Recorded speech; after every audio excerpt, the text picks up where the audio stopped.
मुंबई महापालिका निवडणुकीसाठी कार्यक्रम जाहीर झाला आणि या कार्यक्रमानुसार आता उमेदवारी अर्ज भरण्यासाठी अवघा पाऊण तास शिल्लक राहिलेला आहे।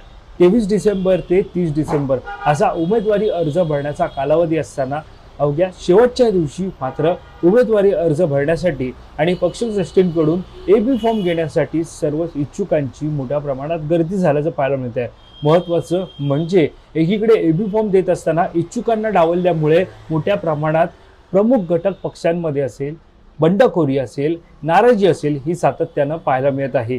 एकीकडे मुंबईमध्ये शिवसेना, ठाकरे गट आणि महाराष्ट्र नवनिर्माण सेनेची युती आहे, तर शिवसेना आणि भाजप यांची युती आहे। मात्र या ठिकाणी पाहायला गेलं तर राष्ट्रवादी काँग्रेस शरदचंद्र पवार पक्षानं ठाकरेंच्या युतीला पाठिंबा दिला, त्यांच्यासोबत ते महापालिका निवडणूक लढताना पाहायला मिळणार आहेत।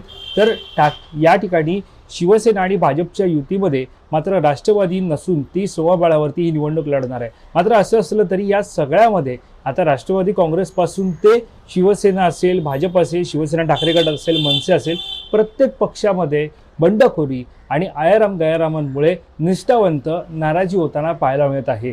एकंदरीत निष्ठावंतांची प्रतीक्षा होती, कारण मागील अनेक वर्षांपासून मुंबईमध्ये महापालिका निवडणुका पार पडल्या नव्हत्या आणि या मुंबई महापालिकेच्या निवडणुकीच्या पार्श्वभूमीवरती आपल्याला निश्चितच उमेदवारी मिळेल। कारण पाहिलं गेलं तर शिवसेनेमधील बंड आणि त्यानंतर शिवसेना ही एकनाथ शिंदे यांच्या नेतृत्वामध्ये पुढे सरकत असलेली, मात्र शिवसेना जरी शिंदेंच्या नेतृत्वामध्ये असली तरी शिंदेंकडे सुद्धा अशाच प्रकारची बंडखोरी, निष्ठावंतांना डावलल्याचा प्रकार हा पाहायला मिळत आहे। अशामध्ये पाहायला गेलं तर मुंबईमधील काही वॉर्ड आहे ज्यामध्ये सातत्यानं बंडखोरी असेल, नाराजी असेल ती पाहायला मिळत आहे। सुरुवातीला आपण वॉर्ड क्रमांक 192 संदर्भातली चर्चा करणार आहोत। 192 क्रमांकाचा वॉर्ड हा शिवसेनेचा बालेकिल्ला मानला जात होता, कारण या ठिकाणी शिवसेनेचे माजी नगरसेवक प्रीती पाटणकर या निवडून आल्या होत्या 2017च्या महापालिका निवडणुकीमध्ये। मात्र यंदाच्या निवडणुकीत ठाकरे बंधूंची युती झाल्यानं 192 क्रमांकाच्या वॉर्डमधून प्रीती पाटणकर यांना उमेदवारी डावलल्यानं यशवंत किल्लेदार यांना मनसेच्या तिकिटावर तिथे उमेदवारी देण्यात आली। मात्र यशवंत किल्लेदार म्हणजेच मनसेला ही जागा गेल्यानं नाराज प्रीती पाटणकर आणि त्यांचे पती प्रकाश पाटणकर हे दोघेही माजी नगरसेवक यांनी मात्र शिवसेनेला सोडचिठ्ठी दिली। ठाकरेंच्या निष्ठावंत आणि ठाकरेंसोबत मागील कोविड काळ असेल, शिवसेनेतील बंडानंतर असेल, सोबत ज्यांनी साथ दिली अशा पाटणकर कुटुंबानं ठाकरेंची साथ सोडली आणि मध्यरात्रीच्या सुमारास शिवसेनेमध्ये प्रवेश केला।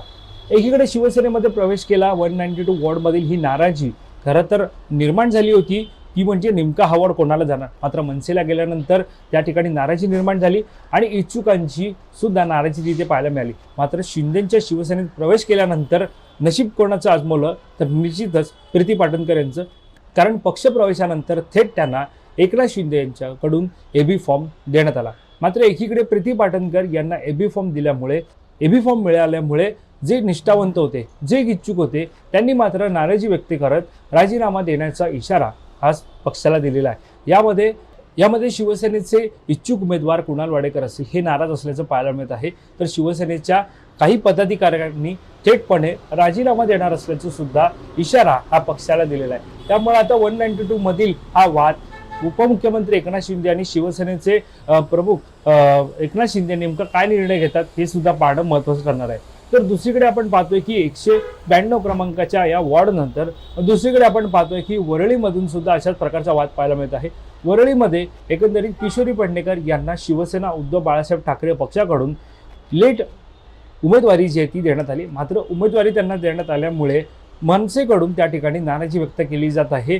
मनसेला सुद्धा त्या ठिकाणी उमेदवारी हवी होती, मात्र ही जागा शिवसेना उद्धव बाळासाहेब ठाकरे पक्षाला सुटली आणि मुळामध्ये किशोरी पेडणेकर यांना त्या ठिकाणी उमेदवारी देण्यात आली आहे। त्यामुळं निश्चितच वरळीमध्ये सुद्धा अशाच प्रकारचं नाराजी नाट्य पाहायला मिळत आहे।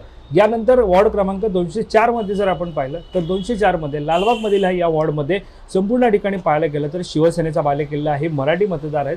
मात्र या ठिकाणी माजी नगरसेवक अनिल कोफळे यांना डावलून त्या ठिकाणी किरण तावडे जे शिवसेना ठाकरे गटाकडून यांना उमेदवारी देण्यात आली आणि उमेदवारी त्यांना दिल्यामुळे अनिल कोफळे यांनी थेटपणे नाराजी व्यक्त करत मुळामध्ये पक्षाच्या सदस्यत्वाचा राजीनामा देत त्यांनी थेटपणे शिंदेंच्या शिवसेनेमध्ये प्रवेश केलेला आहे। मिलिंद देवरा यांनी अनिल कोफळे यांना प्रवेश दिला आणि त्यानंतर त्या ठिकाणी थेट त्यांना 204 मध्ये उमेदवारी सुद्धा घोषित जे ती करण्यात आली। त्यामुळे आता किरण तावडे म्हणजे ठाकरे गटाचे उमेदवार किरण तावडे विरुद्ध अनिल गोपे अशी लढत ही 204 मध्ये पाहायला मिळणार आहे। मात्र दुसरीकडे पाहायला गेलं तर ज्या ठिकाणी मुंबईची सुरुवात होते अशा सुरुवातीच्या वॉर्डमध्ये मात्र महायुतीकडून एक वेगळाच निर्णय पाहायला मिळत आहे। म्हणजेच काय तर महायुतीकडून थेट एका आमदाराच्या मुलाच्या बहालाट्टापायी जवळपास 3 वॉर्डमध्ये उमेदवारांची अदलाबदल जी ती केली आहे। आता वॉर्ड क्रमांक 3, 4 आणि 5 अशा वॉर्डचा यामध्ये समावेश आहे। 3 क्रमांकाच्या वॉर्डमध्ये पाहायला गेलं तर 3 क्रमांकाच्या वॉर्डमध्ये महापालिकेच्या वॉर्ड क्रमांक 3 मध्ये शिवसेनेचे बालकृष्ण ब्रीद माजी नगरसेवक होते। आमदाराच्या मुलाला तिकीट मिळावं यासाठी वॉर्ड क्रमांक 3 मधून बालकृष्ण ब्रीद यांचा पत्ता कट करण्यात आला। भाजपनं या वॉर्डमध्ये भाजपचे विधान परिषदेचे गटनेते प्रवीण दरेकर यांचे बंधू प्रकाश दरेकर यांना उमेदवारी दिली आहे। वॉर्ड क्रमांक 4 मध्ये सुद्धा अशाच प्रकारची अदलाबदल झाली आहे। यामध्ये मंगेश पांगरे यांनी जोरदार तयारी केली होती। मात्र या वॉर्ड क्रमांक 4 मधून शिवसेनेकडून संजय गाडी यांना उमेदवारी देण्यात आली। त्यामुळे मंगेश पांगरे यांनी संजय गाडी यांचा वॉर्ड बदलल्याने प्रकाश सुर्वे यांच्यावर नाराजी व्यक्त केली आहे। आता 2 वॉर्डमधील उमेदवार आपण पाहिले। आता मुळामध्ये ज्या आमदाराच्या मुलासाठी या वॉर्डमध्ये बदल झाले ते म्हणजे आमदार प्रकाश सुर्वे यांचे पुत्र राज सुर्वे यांच्यासाठी 3 वॉर्डमध्ये अदलाबदल जी ती करण्यात आली आहे। राज सुर्वे यांना वॉर्ड क्रमांक 5 मधून शिवसेनेला उमेदवारी दिली आहे। त्यामुळे आता तिन्ही वॉर्डमधील उमेदवारांची अदलाबदल केली असली तरी हे तिन्ही वॉर्ड आता सध्या महायुतीसाठी धोक्यात असल्याचं म्हटलं जातं। त्यामुळे आता या ठिकाणी नेमकं काय घडतं मुळामध्ये प्रश्न येतो म्हणजे जरी वॉर्डची अदलाबदल केली असली तरी त्या ठिकाणी जे निष्ठावान होते जे इच्छुक होते ते मात्र नाराज आहेत। त्या ठिकाणी नाराजी नाट्य सुरू आहे। बंडाच्या सुद्धा तयारी आहेत। आता अवघे काही तास शिल्लक राहिलेले आहेत। या तासानंतर उमेदवारी अर्ज मुंबई महापालिकेच्या निवडणुकीसाठी भरण्याची वेळ आहे ती बंद होणार आहे। त्यामुळे आता एकंदरीत कोण पक्के म्हणजे कोण अधिकृत उमेदवार हे पक्षाचे ठरतात। यानंतर अर्जाची छाननी होणार आहे। त्यामुळे कोणत्या उमेदवाराचा अर्ज बाद होतो आणि त्यानंतर कोणते उमेदवार अर्ज मागे घेतात या सगळ्यामध्ये एकूण या 227 मुंबई महापालिकेच्या वॉर्डमध्ये नेमकी कोणामध्ये कशा प्रकारे लढत होते, चौरंगी लढत होते, तिहेरी लढत होते हे सगळं पाहणं महत्त्वाचं ठरणार आहे। दरम्यान या सगळ्यावरती आपल्या लक्ष असणारच या संदर्भातली अधिकची माहिती जाणून घेण्यासाठी तुम्ही माय महानगर लाईव्हला सबस्क्राईब करायला विसरू नका। कॅमेरा पर्सन अवधेश कोरीसर, मी वैभव पाटील, मुंबई।